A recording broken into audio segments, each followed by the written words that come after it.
The play on the field, the court, and the ice is just one part of sports. Behind every game are the people hard at work so we can enjoy the action. They're the owners, administrators, agents, broadcasters, and vendors who bring the games to life. Meet them when you go Behind the Game with Patrick Klinger and Dave Bowden.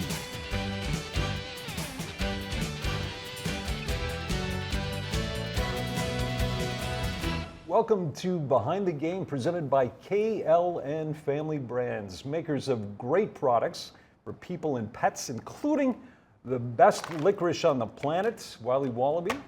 Alongside me is Jeff Wright, in for the ever-vacationing Dave Bowden. Jeff, your second time in the co-host chair. It's great Welcome to back be to here. Behind the Game. You getting a little comfy in the chair? I am getting comfortable, and it's interesting. We'll be talking hockey here on a day it feels like Gulf weather almost here in Minnesota with the temps we're having. Exactly, but we're still in the heart of hockey season. We are in the heart of it, one of the most fun times of the year. Yeah, fantastic. So, well, welcome back to the show. thank you. Appreciate it very much. Yeah. So, with that, our guest here, Mike Snee, Minnesota Wild. Previously at Minnesota hockey, college hockey. Fun being on set here, brings back memories from our time back in the day. But we were having these conversations 25 years ago, I think. it was about that, sadly. Mike, you're one of the most passionate people I know when it comes to the game of hockey, let alone any sport. Share with all of us, where did that passion come from and how has it evolved over time? Geez. I thought you said this was a 30-minute show. I grew up in Duluth, and so like a lot of people in Minnesota, played hockey, didn't play it well. If you're going to go check some website like Elite Prospects or Hockey DB, you're not going to find much on me. But I love the game, playing it all the time with my friends and stuff, not unlike a lot of people, especially a lot of people of my age. Came down here to go to school at the University of St. Thomas. Fortunate, right out of St. Thomas, I got a job at the Minnesota North Stars, and then worked for the North Stars. Then I worked for the Minnesota Moose, and then I was fortunate to be one of the first hires of the Minnesota Wild back in 1998. So, worked for the Wild for 10 years. So I had this great childhood, hockey. Had this great early adulthood, working in hockey. But then I would say this passion really developed in 2008 when I was hired by Minnesota Hockey. So that was 17, 18 years ago now. And I started to learn about how hockey was delivered to kids and families in Minnesota. Okay? Very special, very unique. The word we always use is community. You know, when you're a young player, you play for your community association. When you're in high school, you play for your high school, and you do it in a rink that's generally funded by your community and has your community's name on it, right? So I started to learn, like, hey, this didn't just kind of happen, or this isn't the way it's done everywhere. It's really unique to Minnesota. Worked at Minnesota Hockey for 4 years, left there, went to College Hockey Inc., which is a behind-the-scenes nonprofit funded in part by the NHL and somewhat by USA Hockey. And in that role, then that took me all around North America, Canada and the US, and learned what hockey was like elsewhere. And that's when the passion really hit me, was like, it's elsewhere. For the most part, youth hockey is a business. In Minnesota, youth hockey is a community asset. And then where the passion developed was, by every measurement, hockey in Minnesota, whether it's how many players you have, how many players reach the highest level, what does it cost to play, what sacrifices do you have to make, how meaningful is the game, by every measurement, Minnesota far surpasses everywhere else.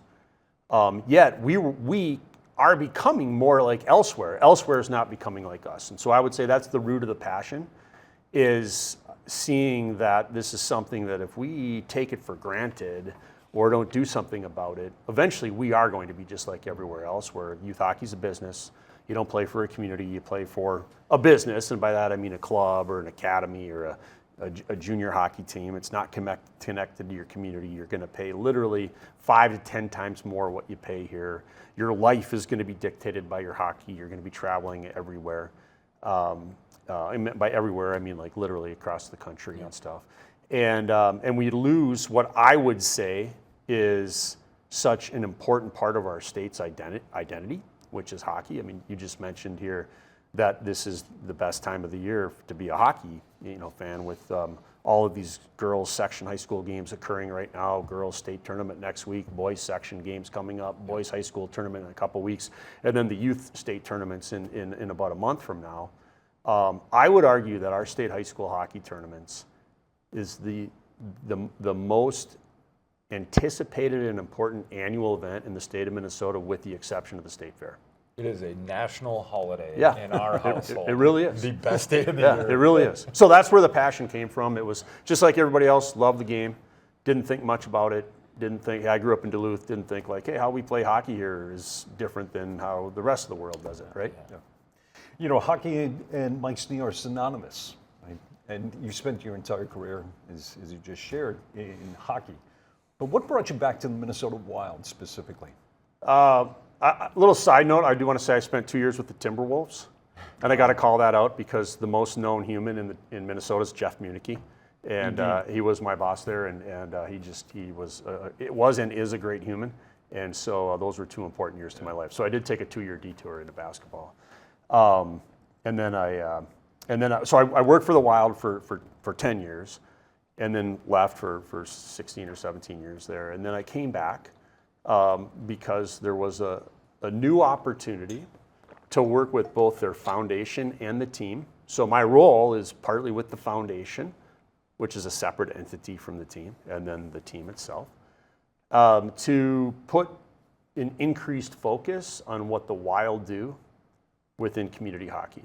And I say that knowing that the Wild already, I would say they're probably the NHL team that does the most for youth hockey in their community or in their state, in terms of celebrating it, working to get to make the game as accessible as possible.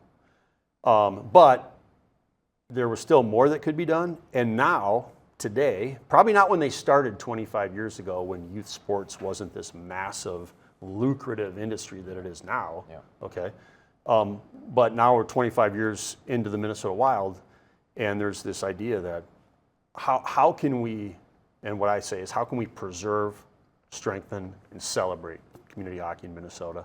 So it talked with the Wild, in particular with Matt Maka, the longtime president and CEO of the team, and eventually had an idea, like, I think that you can join us in this new role, be part of the foundation, part of the organization, and create some initiatives that do just that help the hockey leaders in our state preserve the game, make it even better, because it's certainly not perfect. And then while we're at it, let's be even louder about it. Let's celebrate it even more. We already celebrated a ton, but let's celebrate it even more. So you're at the Wild. I think many would say a dream job right there. Absolutely. Coming out of the infancy of that organization, Right. being there for 10 years. You go and work at Minnesota Hockey and then at College Hockey Inc. What did you learn on that journey there that you wouldn't have been able to learn at the pro level alone? Everything really relative to this passion that I have now about it, which is, before we started, we were talking about hockey towns in our state, and we rattled them off, and they all rolled off our tongue, and that's because of kind of like some forethought that was put into this back in the 1940s. I had no idea that some leaders sat down and said, let's create this structure, these guidelines for how the sport's going to be delivered in our state. And they said that the territory that you have for your youth program is essentially, it's your school district territory, right? And the history of the game, really in Minnesota, starting up north, specifically on the Iron Range, and the mines up north, wanting to provide amenities for their community. They built these beautiful arenas. They started these hockey programs, and that's really where the foundation of the sport was laid. And then the Twin Cities was like, we're tired of losing to Eveleth. So they started building arenas, and then it fueled this kind of like, well, they got one, we need one too, right? Fast forward 50 years, so you fast forward into the 90s, every community worth its salt has a community-owned ice arena, right? And then because of that, every community has youth association and a high school program. And it just led to this, I don't think it was intentional, but it just led to this beautiful thing that we have here called community hockey, right?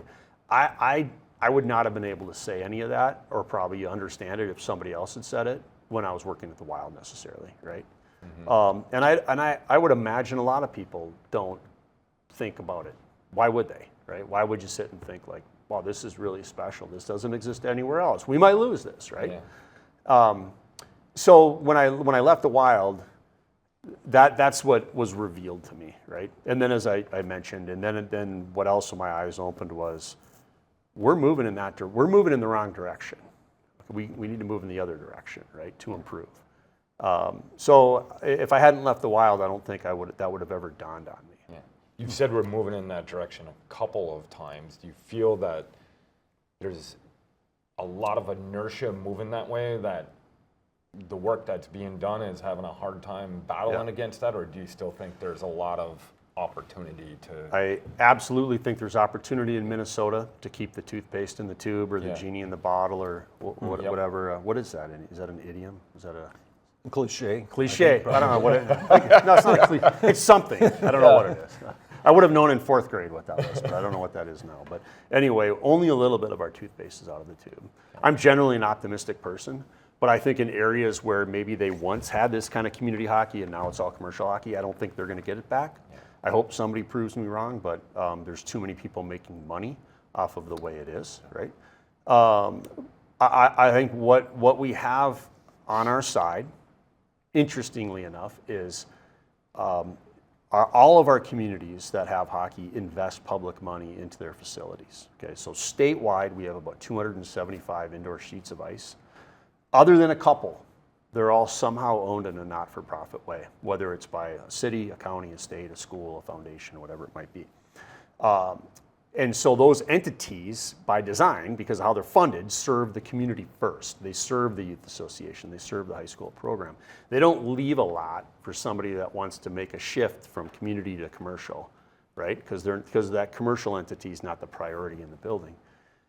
So if we can ensure that statewide we maintain this priority of investing public money into our ice facilities, then we will continue to have community and high school hockey as a priority. On the other side of that, though, like, why has soccer, why has lacrosse, why has baseball, why has softball, why have volleyball in Minnesota and everywhere at the competitive level really shifted towards a club delivery model? Well, it has shifted towards a club delivery model, not because it's better for the game or better for the kid, it's because it's better for the person making money at it, okay? And if I want to start a volleyball club, or if I want to start a soccer club, it's a lot easier for me to find some field space, to find some gym space, to maybe even build something, okay? So the barrier to entry for me as a business owner in most sports is very low.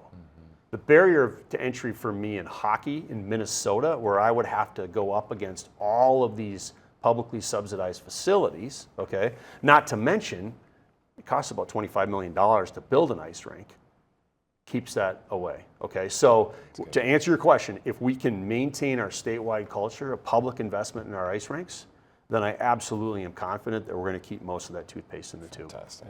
Yeah. You know, Mike, you touched on the state high school hockey tournament, and it's often compared to Indiana in basketball and Texas in football. But you know, I've always found it interesting that the cold weather states around us have nothing like that. Hockey is not really a big deal in Wisconsin. It's not a big deal, to my knowledge, in North or South Dakota or in Iowa. Why do you think that is? Why is it Minnesota is so embraced the sport of hockey from you know the youth level through the pros? Yeah. One thing I try to, whenever I talk on this subject, I try to early on mention it's not perfect. It's not perfect in Minnesota. So this you know, we're a unicorn, yes, but we're not perfect. Okay. I also will say that when I say Minnesota, I also actually mean Western Wisconsin and North Dakota. Okay.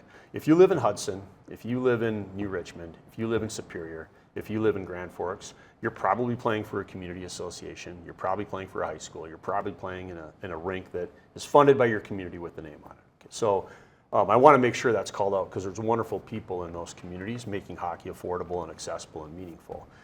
I don't know the answer. I think I have an answer, but I want to say I don't know it. I believe it's because we were fortunate to have these people back in the 1940s that loved the sport sit down and spend a little bit of time creating this handbook, the Minnesota Hockey Handbook, at the time called the Maha Handbook, if you remember, okay? Oh, yeah. Okay, and then to add to it, we had this unique thing of these flourishing Iron Range communities where it was super cold in the winter, right?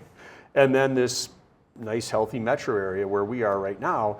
And so one got good at it, the other wanted to get in it, and it was just like throwing a log on the fire, and next thing you know, every community in Minnesota. And then you had little things like the Christian family and the Marvin family up in War Road and Roseville, right? So they did their thing up there, and then it just kind of happened. Where I don't think that happened statewide in Wisconsin and North Dakota. Certainly there are people in those states that have done just as wonderful things, but they don't have that state tournament in Wisconsin like we do. They have a state tournament, but it's not like the one we have. North Dakota has a state tournament, but it's not like the one we have. So I think that's maybe an answer, but I don't really know. But one thing I want to point out, and this would have never occurred to me, and this is part of the threat. You talked about Texas football. And I can only imagine how amazing, good and bad, the Texas State football tournament is, right? Okay. But a big difference between the Texas football tournament and the Minnesota hockey tournament is every state in the country plays football the exact same way. Whether you're in Texas, Minnesota, Maryland, Oregon, Georgia, California, whether you're in a rural community, a mid-sized community, a wealthy suburb, the urban core. When you're 13, you're playing football for your community football association. When you're 17, you're playing for your high school, and you're doing it on a community-owned field. Okay? And Friday nights, countrywide, it's not unique to Texas. Texas maybe does it best, Texas maybe does it biggest, but it's not unique to Texas.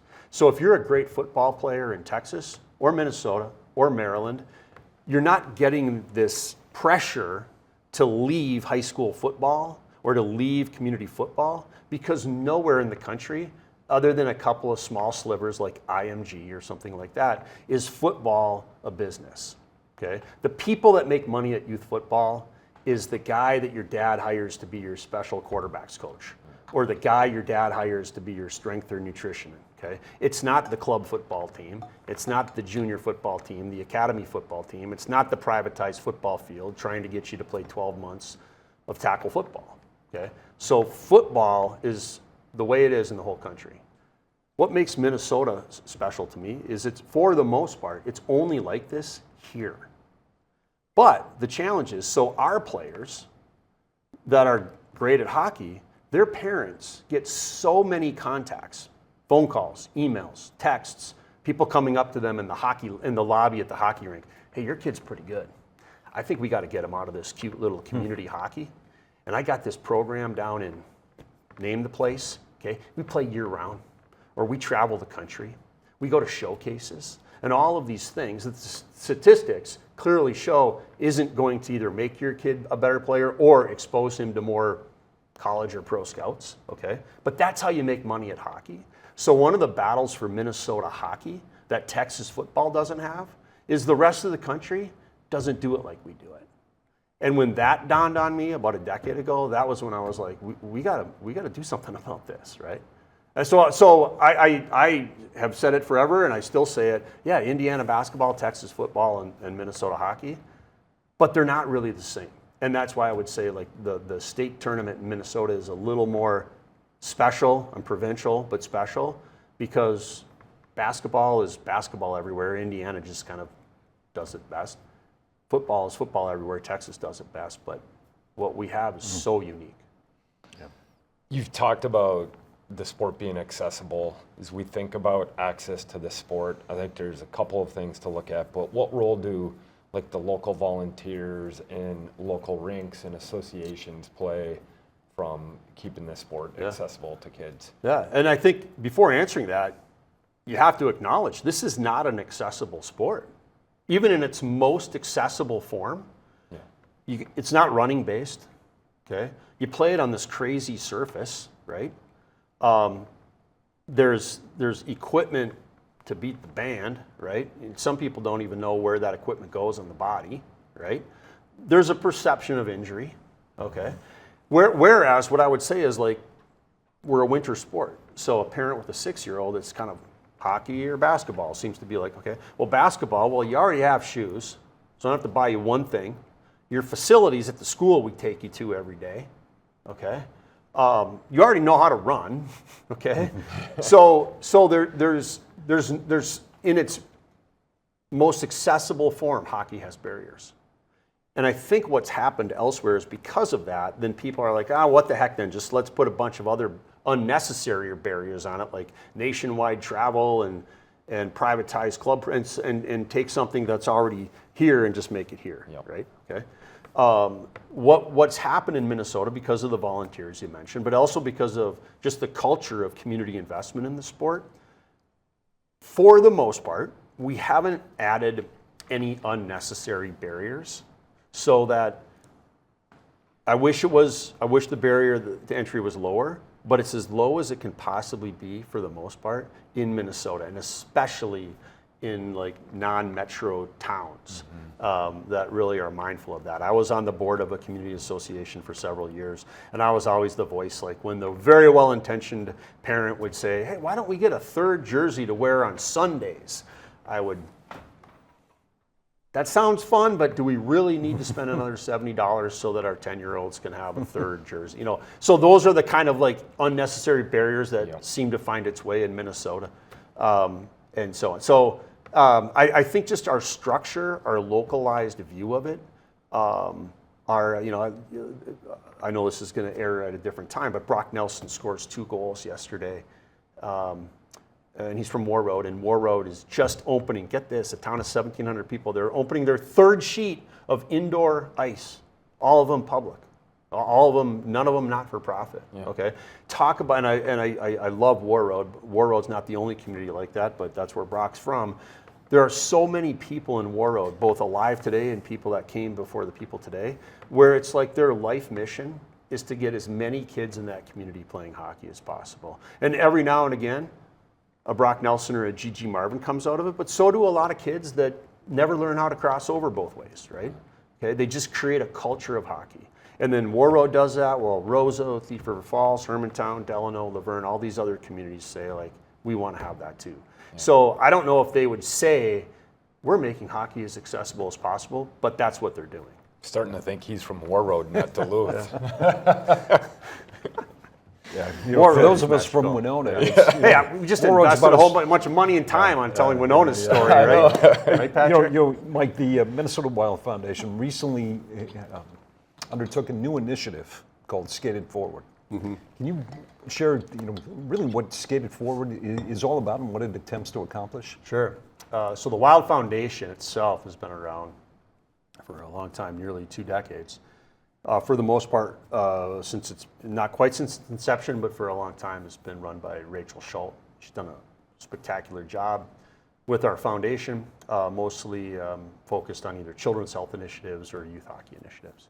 So the existence of that foundation allowed us to think about what more could we do, because it's a 501c3 fundraising organization, so we have the ability to raise money. What was just created and introduced a year ago is called Skate It Forward. It's an initiative to preserve, strengthen, and celebrate community hockey. That's literally its mission. To work with all the leaders that you referenced, all the organizations across the state.